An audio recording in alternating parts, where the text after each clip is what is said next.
No. Come on, where is it? Dave, it's your Idaho Central app here. Any chance you're missing a debit card? Let's get that taken care of for you. With ICCU's card control, you can turn any card off with the tap of your finger. You've got it. And back on again. Ow, ow, ow, ow. The closest Idaho Central Credit Union branch is in your pocket. It's Truck Month. It's our favorite month of the year at Lithia Ford of Boise. Time to pick up savings, pick up power, pick up fun. And the best place to pick up yours? Lithia Ford of Boise, where Ford begins in Idaho. RowPaint.com is going all in this season with an all-star lineup. It's Coach Leon Rice and Andy Rowe.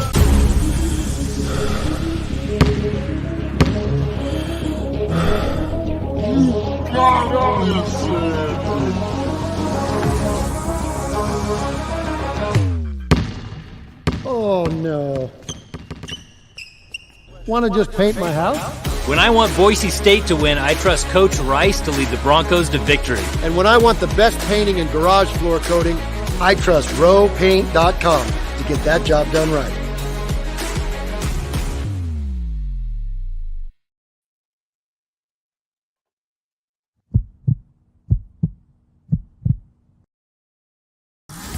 This is Bronco Nation News Live. The best interviews, the most informed opinions, the latest breaking news, all from the top Boise State insiders. Today's broadcast is coming from the Cutwater Spirits Canned Cocktail Studios. Check out one of their more than 30 flavors of pre-mixed premium cocktails at your local gas station or grocery store. Cutwater Canned Cocktails is perfect for your next game day tailgate party. Now, here's four-time NSMA Idaho Sports Writer of the Year, BJ Rains, with another edition of Bronco Nation News Live. Hey, how we doing, Boise State fans? Happy Monday to you here at Bronco Nation News, BroncoNationNews.com. We're on the KTIK social media channels as well. Make sure you're subscribing to that KTIK YouTube channel for their daily video segment, as well as all the various channels on Bronco Nation News as well. It's Monday, and that means we got our man Mike Prater, host of Prater in the Ball Game, weekdays 3 to 6, also a columnist here at Bronco Nation News. And plenty to discuss from the football world, the basketball world, maybe even a little softball talk as well. A lot going on over the weekend. It was a nice weekend, I'm hoping Mike Prater got out and played some golf. I know we had a heck of a couple of hockey games over the weekend. It was a fun, sports-filled weekend. How are we doing, Mike? Oh, it was absolutely beautiful this weekend, and I saw the video of you hanging out at softball. I didn't make it out there. That would have been fun. I'm definitely going to come out for that Mountain West tournament. Looking forward to that. Glad they snuck in. Yeah, golf, hockey, football. Holy cow, it was one of those beautiful weekends. You could justify staying indoors. You could justify going outside. This is a collision of seasons, and it was a really cool weekend, BJ. Yeah, actually saw Bob, Teresa, John Mallory even made an appearance at the softball game on Saturday. We hung out there in right field and had a good time. My kids, RIP to my kid's pants because he slid down the little berm there about 200 times. Great. He perfected the figure 4 slide, I think, going down the hill, but ticked off some fans and probably ticked off my wife with the grass stains on the back of his pants. But it was a fun Saturday, and then came back on Sunday after they lost Saturday, came back on Sunday to see if they could clinch a spot in the conference tournament, which they did. We'll get to that. Saw Tyson Degenhardt, RJ Keene out there. Even saw the basketball staff on Saturday, excuse me, with a 7-foot recruit out there. So bringing recruits to the softball game there over the weekend. So we'll maybe dive into that as well. But again, the big story over the weekend, the NFL draft. And, oh, by the way, Mike Prater, your Golden Knights, man, that was an unbelievable game. I'm getting my days mixed up if that was Friday or Saturday. I'm sorry to bring it up since they end up losing, but they had no business even being in that game to begin with. They somehow tied up 2-2. That was incredible. I saw my man Derek Stevens right there in the front row, right behind the net. But incredible game the other night. Awesome atmosphere, and but Dallas did get the win in overtime. I did see that. That was Saturday night, and it's crazy because I went out Saturday night with some friends, and I taped it. I didn't come back and watch it until like 11:30. I watched that sucker till like 3 a.m, and it took Dallas's best game of the entire season just to squeak out a tiny win in overtime. So I came away, because you know me, I'm the positive, happy fan. I came away thinking that's a good sign for Vegas, because Vegas just played its regular game. Dallas played out of its butt and barely won that game. Long term, that's good for the Knights. Hopefully they can take care of business tonight, BJ.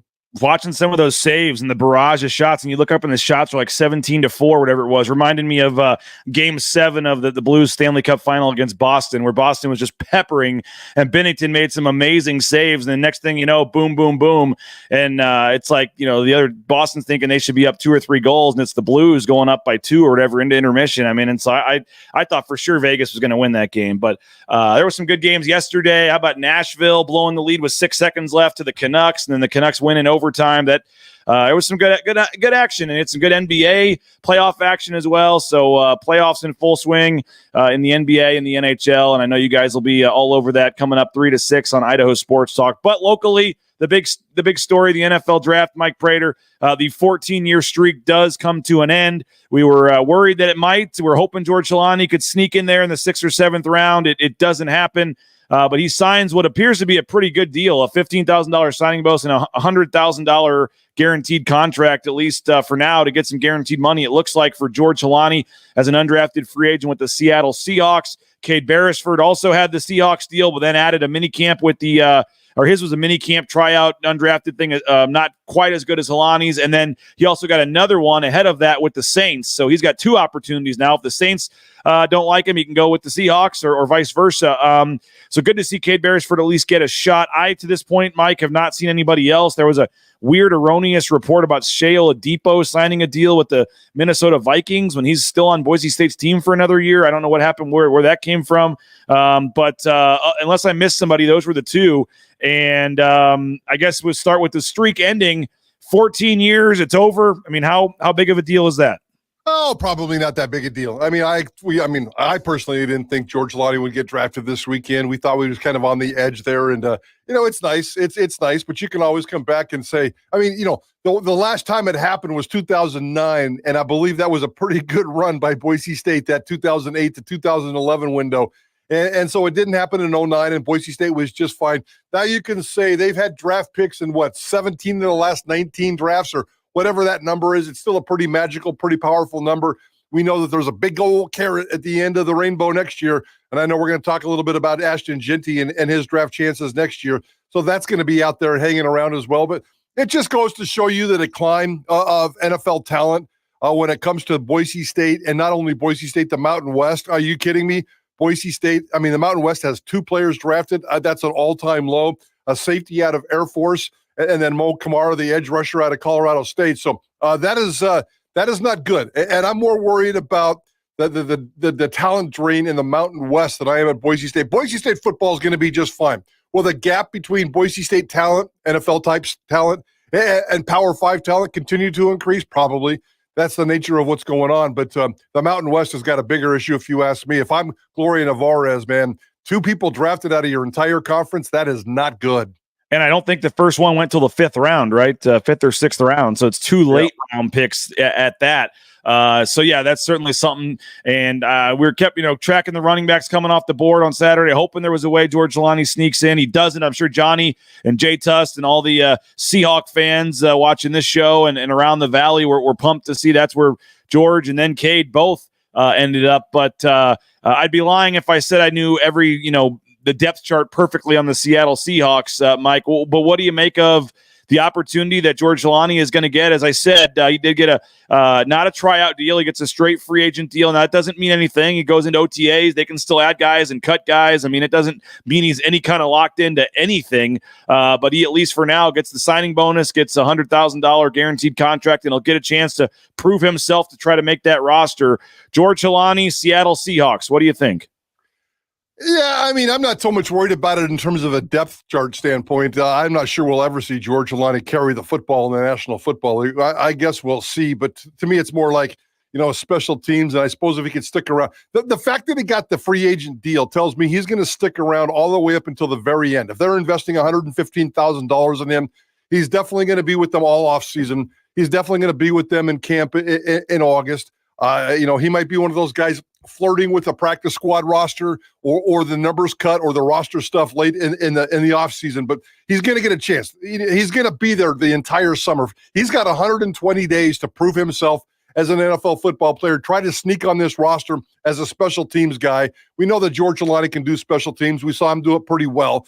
And can he do enough in practice? Can he do enough in maybe a preseason game or two just to get himself some notice in the backfield? But I wouldn't worry about the depth chart. He's never going to crack the depth chart.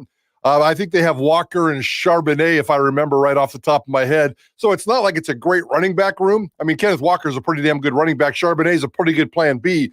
If George Holani can somehow sneak into 3 or 4 or 5, that's great. But I'm not worried about that right now. He just has to make the roster as a special teamer, and he's going to get that chance. That money, at least, if nothing else, gives him a chance to stick with this team all the way up until Labor Day. After that, we'll see what happens.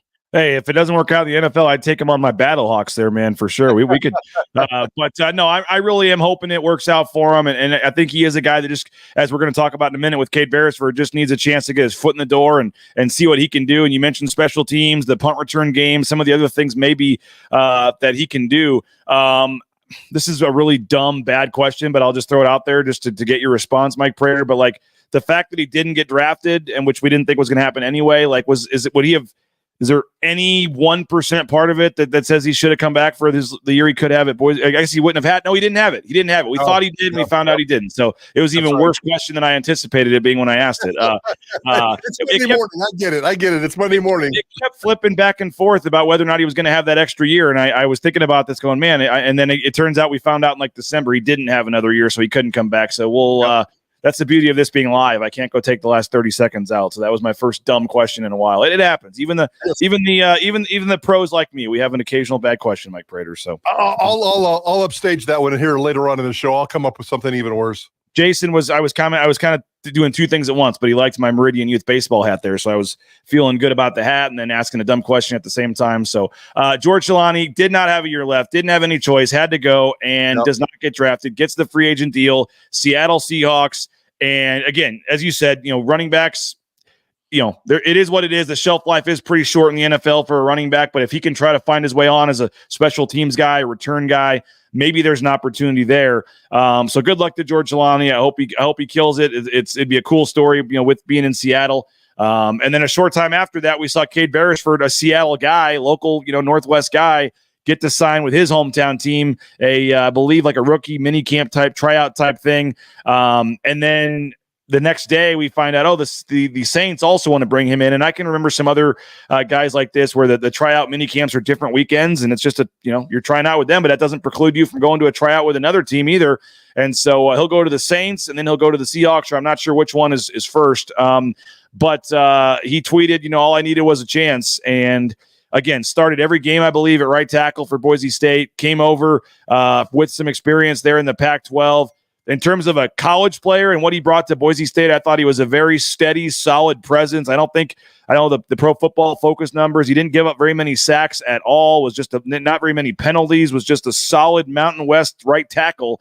And we were kind of unsure how that would translate. I know the numbers were pretty good from his career best. He told us at Pro Day. He was very impressed with his numbers and how he did. And I don't think we thought he was going to get drafted, but we thought, maybe a free agent deal, at least at a minimum, a tryout. He gets 2 tryouts. Again, if I knew every offensive line depth chart in the country, whatever, I told you I'd be lying. But what do you make of Cade Beresford, I guess, at least getting 2 tryout chances here? Yeah, I mean, it's the chance that he wanted, and it's a long shot at this point. These things usually don't work out. I wish I knew the numbers in terms of the percentage of guys that just get these tryouts. He's got 2 days. Twice to prove it with one of these teams to see if he can jump on a roster. Every NFL roster right now, you can carry 90 players. There's no practice squad. There's no IR. It's just one big giant roster with 90 players, and he just has to figure out a way to work himself onto one of those rosters. I would say it's very much a long shot. These minicamp tryouts, these rookie tryouts, it's literally just a tryout to come in. It's almost like an extended pro day.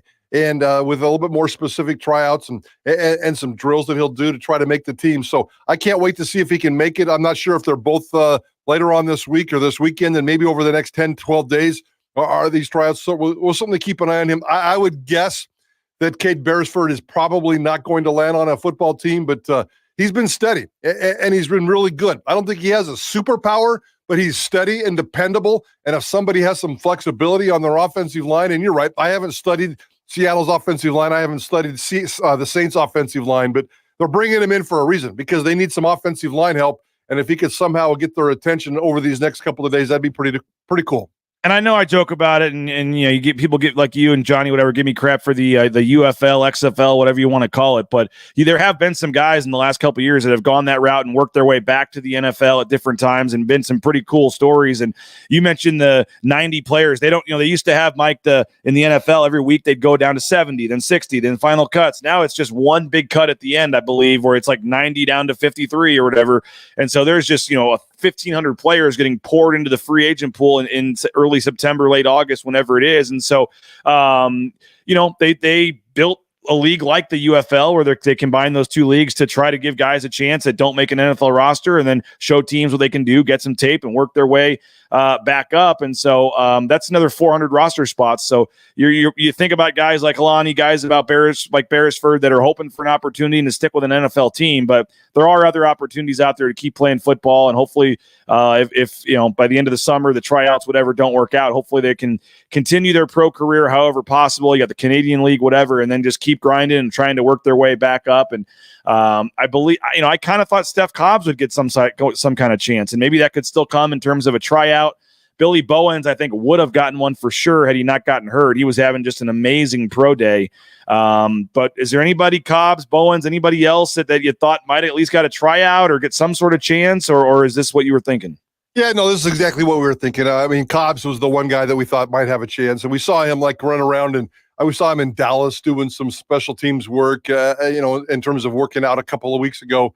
So, Cobbs, that's probably not a good sign for the wide receiver class moving forward, the Capels and those kinds of guys moving forward. I know we're going to talk a little bit about, Boise State possibilities on this roster going into next year's draft. And Capels, that's probably a little bit sobering, in terms of where these guys ended up or didn't end up in terms of Cobbs and Billy Bowens, who, as you said, had that knee injury at pro day. So Capels, this might be a motivating factor for him. He needs to go out and just have a monster season. A lot of that's not in his hands. He's in a deep wide receiver room with an offensive coordinator who's going to run the ball more than anything else. So maybe that's a little bit humbling for a guy like Steph Cobbs moving forward. But yeah, I'm not sure. I mean, I'm sorry, Capels moving forward. I'm not sure Steph Cobbs really had a chance here.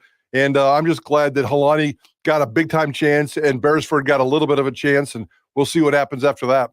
We'll see. Some of those free agent deals or the tryout deals still do leak into Monday, Tuesday, Wednesday. So we'll see if Steph Cobbs can land on anywhere for a tryout in the coming summer right away this weekend, summer the following weekend. There's a couple, I think, that are, not for 2 more weekends. But we'll see if anybody else can latch on. And again, Holani, congrats getting the free agent deal. Beresford's going to get a couple tryouts, and we'll be tracking all that moving forward. I do want to talk about next year's draft class, Mike Prater. I also haven't talked to you since the news of CJ Tiller transferring, and then maybe a little basketball, softball. We got a lot still to discuss here in the final second half of the show. But I first do want to thank a couple of our great sponsors. Cutwater Spirits, more than 35 flavors of pre-mixed premium cocktails. You can pick one up at your local gas station or grocery store. It's like 2 for $7. Great deal. Highly recommend the Long Island, the margaritas, the pina colada is great as well. Perfect for your next game day tailgate. It's Cutwater Spirits. Our title sponsor is rowpaint.com. They've painted our house. They've done our floors in the garage, in the back patio. Highly, highly recommend the folks at rowpaint.com. And I can tell you, as we're looking to sell our home here, we've had numerous comments about how much it's helped the concrete coatings on our back patio and our garage in terms of just making our house look really, really nice. So highly recommend them. Check them out. Tell them that you heard about it on Bronco Nation News. They'll hook you up with a great deal. ROEpaint.com for all your painting needs. Idaho Central Credit Union, ICCU.com. You see Tyson Degenhart there. You heard on the Tyson Degenhart show last week that, as expected, he and Omar Stanley are officially returning to Boise State. ICCU.com, all your banking needs. We're using them for our mortgage on our new house. We're using them for all of our business, personal banking. Highly recommended. I'm so thankful we made the switch, but I'm also so kind of mad at myself that I didn't realize how good Idaho Central Credit Union was. So we're just so happy we made the switch, and you can too. All your banking needs at ICCU.com. Matt Bauscher Real Estate, the number 1 ranked realtor in the Treasure Valley for a reason. Just had his birthday, Mike Prater, on Friday, and I was really mad to find out he's only 39 years old. Matt Bauscher is doing some big things right now, and super pumped for my friend and our sponsor and partner here at Bronco Nation News and Bauscher Real Estate is helping us buy a home, helping us sell a home. Him and Kelly and the whole staff doing a tremendous job, and we're super thankful for the Bauscher team. And you can check him out, BauscherRealEstate.com. And again, no home too big or too small. He'll sell the $5 million ones, but he'll sell any size home, including our small house here. So check him out, BauscherRealEstate.com. And of course, our friends at Ridley's Family Markets, 14 locations around the state of Idaho. Shop Ridleys.com. You can get more information. Download that Skip app. You get savings up to 40% at the checkout line. And there's other stores in surrounding states. So again, shop Ridleys.com to find that location near you. Okay, Mike Prater, we mentioned the softball game. I want to go ahead and throw this in there. We were out at the softball game yesterday. The Broncos do clinch a spot. So they are now in the Mountain West tournament. And again, they first place last year. So they were able to host this year as long as they were able to get lights. You guys were out there and did a show. You guys threw out first pitches. You threw a better first pitch than $1 million football coach. And you saw it firsthand, the crowd they had for that Washington game. And when Spencer Danielson was there, and just they set the attendance record this year for the per game average again. 100 wins already for Coach Schultz in his 3 years. Like, the program is continuing to move in the right direction, and they were able yesterday to clinch a spot in the conference tournament. They won 8-4 over New Mexico. They took the series on Senior Day. Beautiful day, beautiful weekend for some softball, and again, they will host the conference tournament in 2 weeks. They have 3 games left here against Colorado State coming up this weekend on the road, and then Thursday, Friday, Saturday, they will be back to host the conference tournament. I had a chance to catch up. Let's hear a quick bite or two from Justin Schultz, the head coach, on the Senior Day win and now getting a chance to qualify for the conference tournament. Great. That's been our season all year. I think the resiliency piece has been there for us. We're young, but for our seniors to go out with a W today, that was huge. We've been in every single ball game in the Mountain West. We're right there, and so hopefully we can start piecing together some good games and get ready for the Mountain West tournament. I know you had another weekend left. Things could happen, but just to have it locked up and be in and know that you're hosting it and you get to be in it, how's it feel? Yeah, it feels great. I think from a health standpoint, we got to go see what other teams in the conference did from a seeding perspective, but I think Taylor's pitched a lot. Jenna's looking really, really sharp. So for us to be clinched and maybe not have to overexert ourselves next weekend, depending on seeding and stuff, that's huge because we can be fresh and healthy for the tournament. And is it the way this it's all set up, there's no dominant team, it seems like? I mean, do you feel like all it took was getting in and you have as good a shot as anybody? Oh, 100%. You look at the top 6 teams that are all clinched now, I believe. And I think anyone in the conference at this point could win this tournament. It's a very, very small margin for error. And honestly, I've fought hard for this conference to get better top to bottom, and they've done a great job top to bottom this year. We're much better. Our RPIs are higher, and so it's going to be a fun tournament. Just maybe record-wise or whatever, maybe you're not right where you thought you'd be or wanted to be, but now to be in the tournament and have as good a chance as anybody and still do exactly what you wanted to do when the season started, how do you just feel overall about where you guys are at? Yeah, we're in a good spot. We're young, like I said. We keep going back, and if you want to really nitpick our record, we've played a tough schedule. It's the one-run ball games. I think that's where we could easily be 35, 36, and whatever. We've lost a lot of those one-run ball games, and that's just part of the learning and the growing pains of having a young team. But I think we're battle-tested, and if you look at the last 20 games we've played, every single game has been tight, and I think that's going to play to our benefit in the postseason. Justin Schultz, Boise State has a lot of just good dudes also that are coaches, and a lot of the Olympic sports with Jim Thomas, a soccer coach, and you go down the line, and Justin Schultz certainly fits that mold there. He's played in the golf tournament the last couple of years and just likes taking some of the jabs and can give it back, and he's a good dude. And again, it was going to kind of be a disaster scenario if in the first year of them hosting the tournament they didn't even make it, and so they've turned it on, and they were kind of just kind of really close to clinching for the last couple of weeks and finally got it done here, and so they are in. And as I said, the 2 top teams Boise State split with in the regular season, so there's no doubt they can do that, and so we'll see. They get to the only problem is they don't. We'll talk about this next week, but they don't get a bye. If you're in the 3 through 6 range, you got to play in the first day, and then it's just single elimination. You're out if you lose the first game. But if you can get by that first game, they go from 6 down to 4, and then it becomes a 4-team double elimination tournament the rest of the weekend on Friday and Saturday. So we'll talk more about it next week, and probably get Coach Schultz on the show. But They're in, Prater, and I said you were out there. You've seen the lights, the new scoreboard they brought over from the football stadium. I mean, they're softball. I know everybody talks about football and basketball, but there's a lot of other sports here at Boise State that Jeremiah Dickey's trying to continue to elevate, and softball is one of those that does look like it's still going in the right direction. Yeah, really cool experience. Really cool experience, and I can't wait to see what what they can do in that tournament. I know Coach has always been a little bit challenged this year with some pitching depth, and maybe that's the wrong thing to take into a tournament, but it sounds like they might be on a roll and determined to get some stuff done. So I like Schultz. I like what he does. How's my girl Sydney Groves doing? She's the big home run hitter, and her grandfather used to play basketball at CSI when I was a ball boy at CSI. So I've always kind of followed her, the first baseman. Big, beautiful swing. I'm assuming she's healthy and still doing great things out there, BJ? Yeah, tied for the team lead, I believe, 16 home runs, I think it is, or something. So, she's doing well. And Sophia Knight, the freshman, I know Jay Tuss had a much better video than I did, but amazing Sports Center top 10 type play, robbing a 3-run homer yesterday. So my kids were the only two. My kids and the New Mexico fans were the only disappointed people in the entire building because we were in the outfield, and when the ball was hit, my 9-year-old Naismith had just a perfect track on it. He was shooting across the outfield, and my son was about to have a souvenir on a softball. They probably make you give it back. I don't know. And he's literally almost ready to be waiting under it. And then Sophia Knight skies the wall and robs a 3-run homer and takes it away from a 9-year-old kid. I mean, come on. How could you possibly do that? But I told him he was so disappointed in the whole game. They're trying to get. I said, we can probably go get you a softball if you really want one. Like it's not that big of a deal. But amazing catch, 3-run bomb. You can check their softball feed, and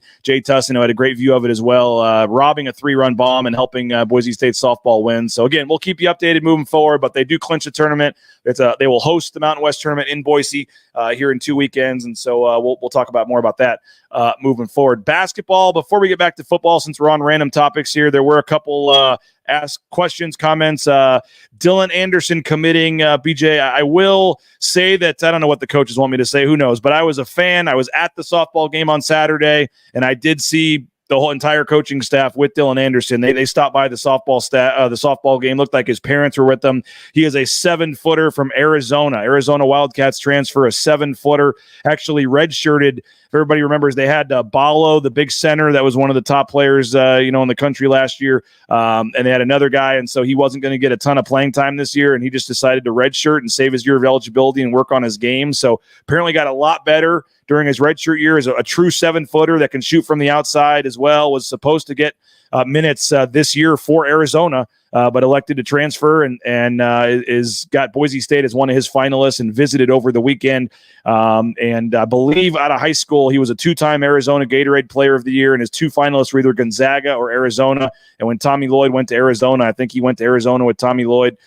So he's an intriguing prospect. Not sure if he'd come in and start and bump Omar up, or if he'd be the 6th man, this year. But the big thing about him is he has 3 years of eligibility left, so he would be primed to take over a major role moving forward in 2 years. So I heard the visit went pretty well, but I haven't seen or heard him commit. I don't know what happened on that, but for the folks that, are a little worried about the 4 roster spots being left on the basketball. I mean, they had multiple transfers visiting over the weekend. They're still out there working Mike Prater, and we'll see what it looks like, but they are by no means done with the roster right now, and they obviously know the holes they need to fill, and they're out there hosting visits and doing what they can to try to improve the roster. Yeah, no off season anymore with those 4 roster spots open, as you talked about, and it tracks so well. It's crazy right now. They've got so much work to do over these next couple of weeks, and I know they've been grinding really hard the last couple of weeks. So I don't follow the detail of these guys as much as you do. I have some friends that are just really, really, they're on pins and needles, and they're just living and dying by this transfer portal and what Boise State basketball is doing or not doing right now. So I know that there's some people interested, but we'll see how it shakes out. Signing 4 new players over these next couple of weeks, that is dramatically going to change your basketball program, and it's probably a position they don't want to be in. There's no way Leon wants to go off and fill 4 or 5 spots every single year, and right now, him and his staff are absolutely grinding. I'm glad his staff is staying together. If you had that with a limited staff, that certainly would be an issue. He's got a veteran staff, and Duryea and Burns and everybody else on this team. In terms of this program. So hopefully they can get some stuff done, and maybe we'll get some news sometime this week.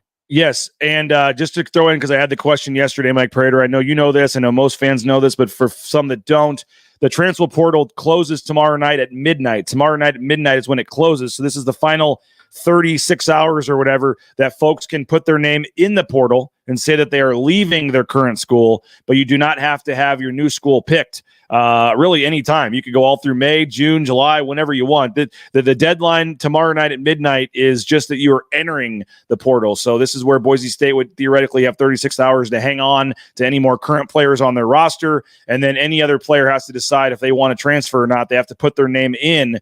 But there is no reason to be, more worried that, oh my gosh, Boise State has 4 spots left and only 36 hours to fill them. That's not how it works. They have all of May, all of June, and they will, maybe this is a little later than last year in terms of the timing on some of these things, but obviously Buzo left late, Anderson left kind of late. They weren't expecting to have 2 extra spots. And so I would also caution that. So again, just to clarify, players have to enter the portal by midnight tomorrow. They do not have to pick a new school. So there will be visitors this coming weekend, 2 weeks, 3 weeks, plenty of time to add to the roster. I also don't think they're going to use all 4 players, Mike Prater, on impact guys for this season. I mean, they're going to lose a lot of starters with Buzo already gone, and then you're going to lose Stanley. You're going to lose Degenhart after this season, this season coming up. There's multiple guys you're going to lose. Cardenas is only a 1-year guy. So they're going to need to have, you talk about having a completely different roster. Next year's roster is going to look completely different. And so I think guys like Anderson that might be a contributor, but not like a dominant starter, but maybe give you 15 minutes off the bench or something this year, but then could be a key starter next year. I think they're going to probably try to get multiple guys like that because they now need to be thinking about next year as well. Wouldn't even surprise me if they bring in a guy that could either redshirt or know he's probably not going to play much at all this year, just because they have to fill roster spots for next year also. So we'll be tracking all that moving forward. Again, Dylan Anderson, saw him at the game with my own eyes. I think it's fair to report that. So sorry, coaches, if that upsets you, but he was here, 7-footer on a visit from Arizona. And again, we'll see how it goes. Haven't heard anything. And I will say this, I've heard a couple rumblings about the schedule, Mike Prater, also. It's going to be another challenging schedule, I think, and there's a intriguing game or two I've heard of that could be in the works that I think would really excite some Boise State fans. I know it's not Idaho. It's a high-level type team that would be kind of fun, and no, it's not in Boise. But I think we'll just I guess the final message on basketball is not to be their publicist here, Mike Prater, but they're fans are a little upset, nervous. What's going on? Lost some of these guys. They have a plan and they've got a track record and they're still working. excuse me, to try to improve this roster. So let's hold the final judgment on what this roster looks like for a couple more weeks here until they're done doing what they can. Because if they can get a couple guys they really want, I still think that they feel the roster is going to be in very strong shape here moving forward with the basketball roster. So let's get back to football for the final 10 minutes or so that we have here, Mike Prater. And I want to talk specifically next year's draft and what the conversation is going to be next year in terms of this football team and how many guys could get drafted, because we know it's at least going to be one, and we'll do that in just a second. I need to thank Lithia Ford of Boise, LithiaFordBoise.com. They got NIL deals with 6 student athletes at Boise State, including 4 football players.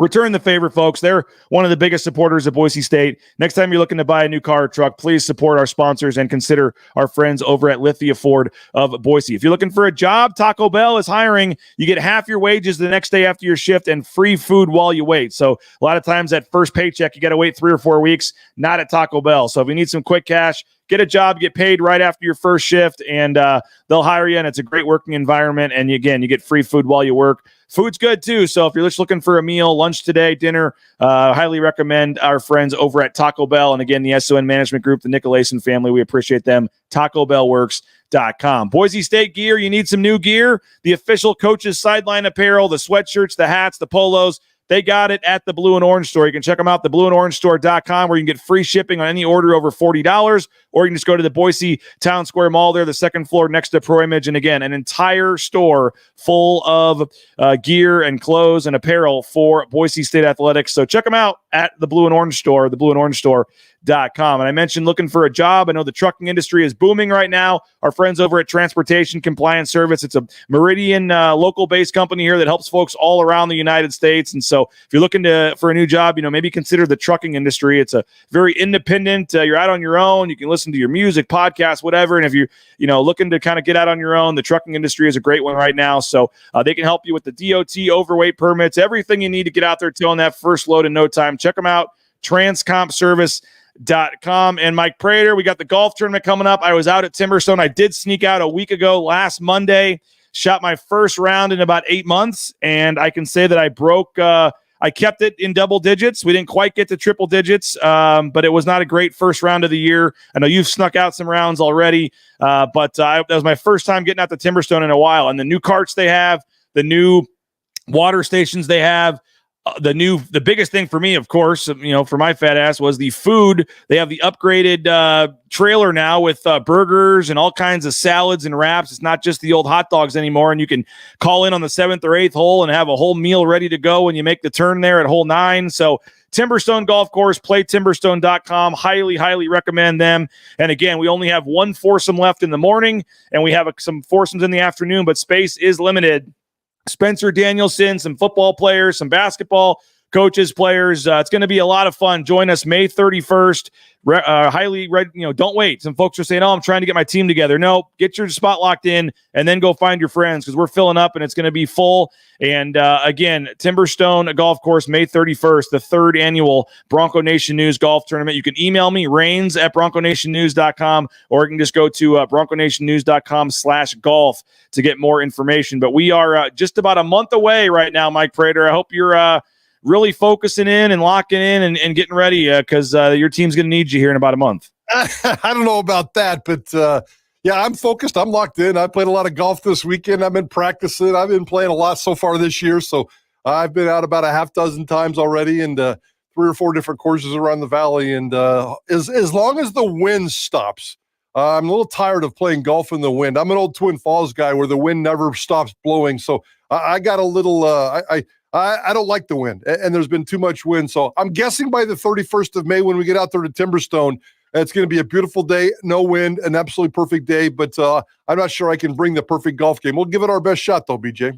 See, I kind of like the wind, so I have a built-in excuse when I shoot 105 or whatever. I can just say, it was a 30-mile-an-hour wind. I would have shot 89 if not for 30 miles. 6 of my shots ending up in the next fairway to the right because of the wind, not just because of my huge slice or whatever it is. But no, it was a beautiful day out there. Kelly, Tad, the whole staff, they do a tremendous job out there. And like I said, that the new, I don't know if you've been out there lately, Mike, but that new food truck, Chef Wally set it up for them. They got a big truck out there, and Chef Wally helped them install it and build it. And they now have burgers and wraps and salads and chicken sandwiches and all kinds of stuff, and it's ready right when you make the turn. And so the best course in the valley got even better. So highly recommend Timberstone Golf Course.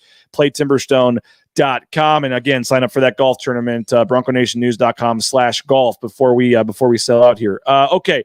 Ashton Genty is pretty much a lock, a given, health permitting, Mike Prater, that he can get drafted in next year's draft. I've seen a couple big boards already come out in mock drafts, and he is, at least to me, on a couple of the ones I've seen, solidly a top 50 player in next year's NFL draft. I've seen him right around that 40 mark, right around, top 10 picks of the second round right now, and that's before what we believe is going to be a monster season for Ashton Genty if he can stay healthy. What do you think the chances are? I mean, do we think there's a realistic chance here if he can do what we think he can do this year, that Ashton Genty could be in Green Bay as a first round? And again, I say that because the draft next year is in Green Bay, not that he's going to the Packers, but they're doing the draft in Green Bay. I had to look it up just to see if there was a chance I'd get to go, Mike Prater. Am I going to be going to the draft to cover Ashton Genty? Is he a first? Do you think he can sneak into the first round?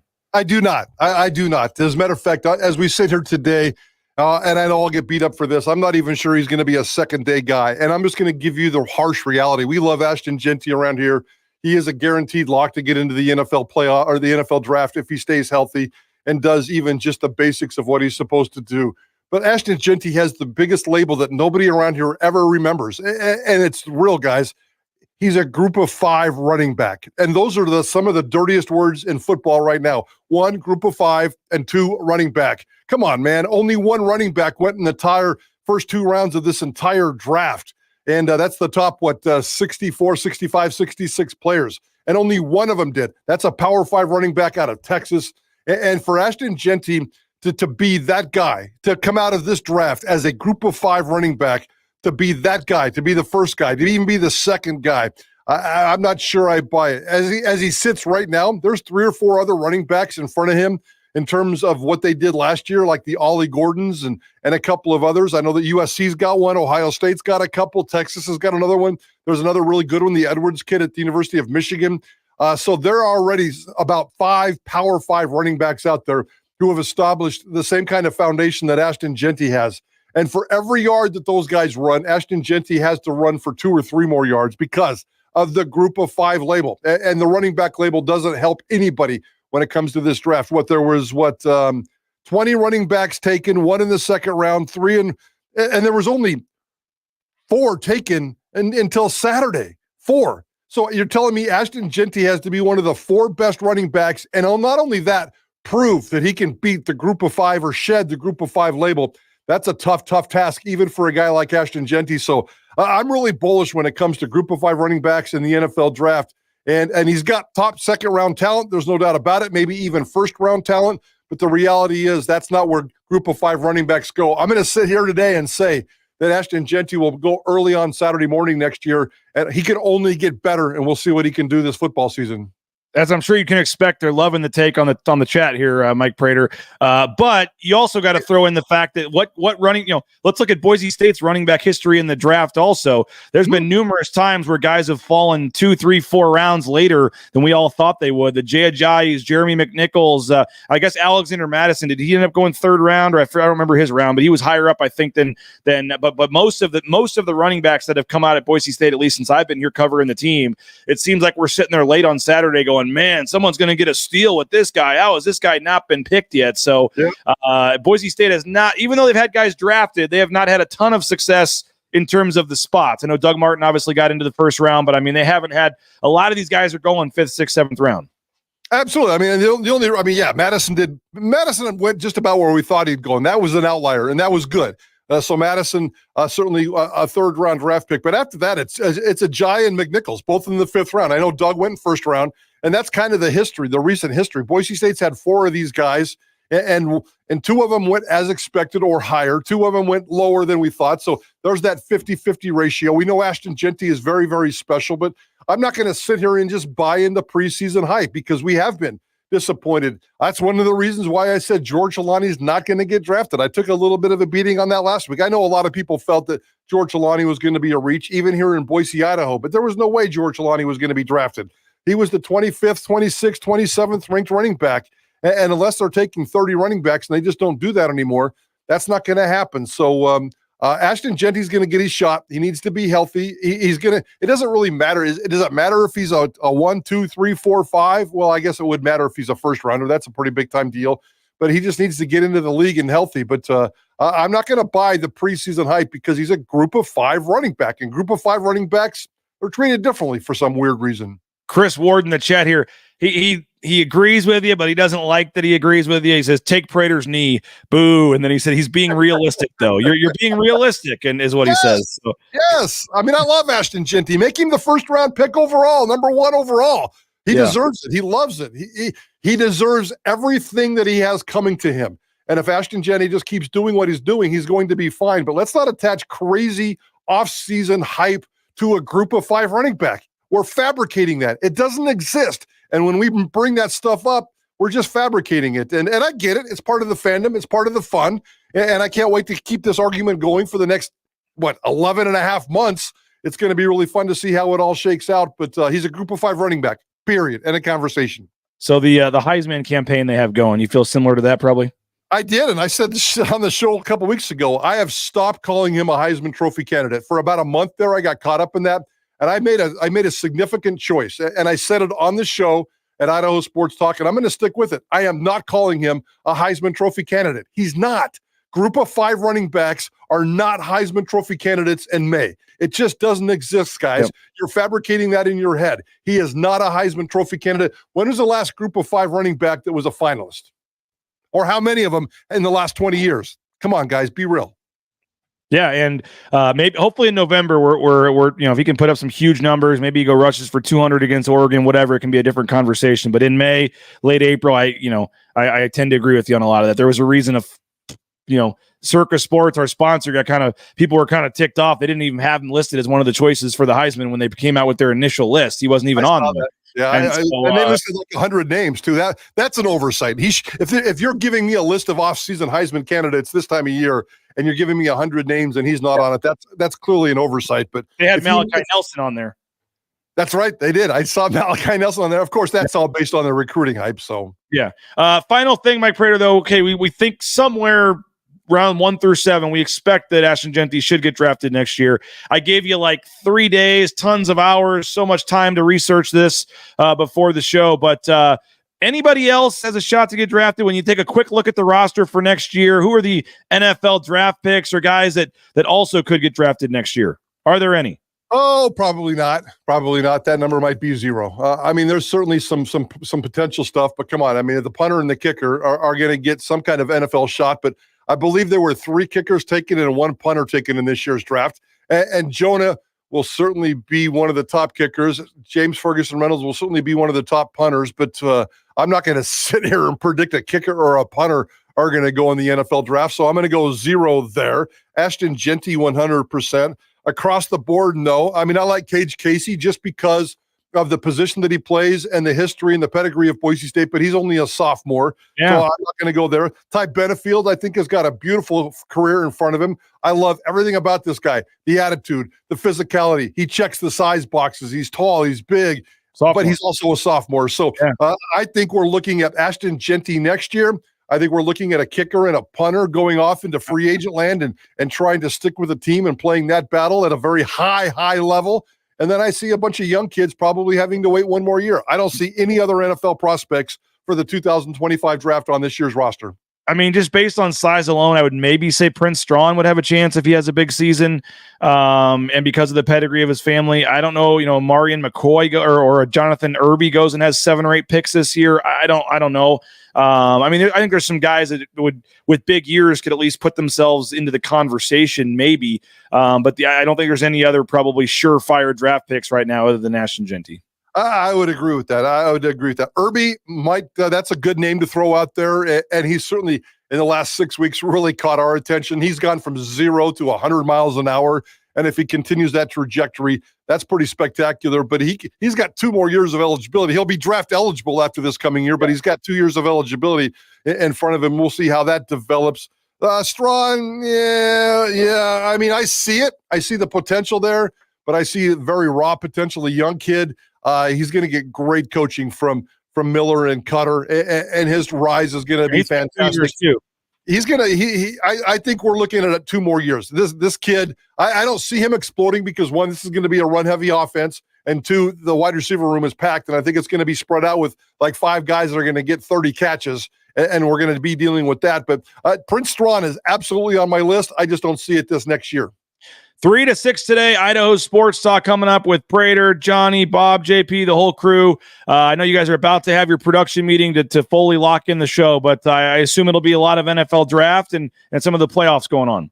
Yeah, a lot of NFL drafts. We're going to look at the pros and cons of this offseason for Boise State football. What are the 2 or 3 things that they can really lean on? What are the 2 or 3 things that they need to work on with these limited opportunities in the offseason? So we'll take a look at that, the draft, Boise State football, some of this other stuff going on. And it's a collision of seasons, but we're still talking a little football.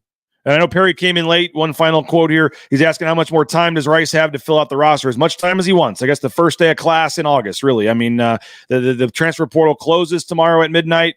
I don't know if that's Eastern time. I assume it's probably Eastern time, so 10 p.m. out here. But you do not have to pick a new school. You just have to tell the NCAA you're entering the portal. And Boise State will still have visitors the next couple of weeks. And I bet you maybe they're one of their spots might not be filled till June. Who knows? There's still over 1,000, like 1,500 players like out there without school. So there's a lot of good players, a lot of opportunity, and we'll, hold judgment, at least I will, for what this roster looks like till there's actually a full roster to look at moving forward. Yeah, and one thing to keep in mind, too, everything you said about that is true with basketball, but the football transfer portal mirrors that. So football, Boise State, if you're a fan, you've got 36 hours to hang on if you're going to lose any more. So I don't think they're going to lose any more football players at this point, but tomorrow at 10 o'clock, midnight, whatever that number is, that's also the deadline to enter the portal if you're a football player. And I know Boise State football fans have been holding on and hoping that they don't lose any significant players. I think they're going to be okay. But you know what? If one name crops up over these next 36 hours, that wouldn't surprise us. And this is the last, literally the last day or two where players are having those final conversations with their families, final conversations with their coaches about their status on the roster and playing time for next year. And you always get some surprises. And again, I don't think Boise State, I didn't get a chance because we're out of time to ask you about CJ Tiller, but I don't think anybody that was paying attention thought that was a big surprise, a third string quarterback. So to this point, they really haven't lost anybody that was supposed to make an impact, at least on this 2024 team. And we'll see in the next 36, 39 hours, whatever it is, if they can hang on to that. So Prater, thank you as always for your time on Mondays. Looking forward to that next Prater column. Appreciate JP for helping get us on the air here as well. And we'll be listening 3 to 6 today with the crew there on Idaho Sports Talk, 95.3 FM, 1350 AM, KTIK.com, all the ways you can find their show. And then Jay Tust and I will be back 9 a.m. tomorrow. If news breaks, we'll have it covered. BroncoNationNews.com. We appreciate you guys. Have a great rest of your Monday. And we'll talk to you later. Bronco Nation News Live here at BroncoNationNews.com.